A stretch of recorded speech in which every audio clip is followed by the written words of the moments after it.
আল্লাহ তুমি আমার গুনাহগার উম্মতকে বাঁচাও।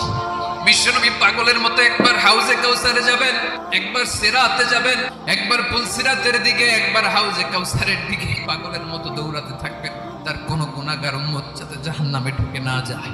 কিয়ামতের ময়দানে ওই বিভীষিকাময় সময়ে মুসিবতের কালে মানুষগুলো পাগল হয়ে বিশ্বনবীকে খুঁজতে আরম্ভ করবে।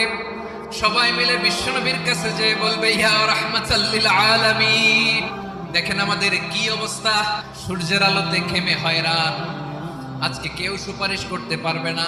সব নবীরা অপারগতা স্বীকার করেছে, তারা বলেছে আপনি ছাড়া কেউ নাকি আল্লাহর সামনে দাঁড়াতে পারবেন না, আপনি একটু সুপারিশ করেন।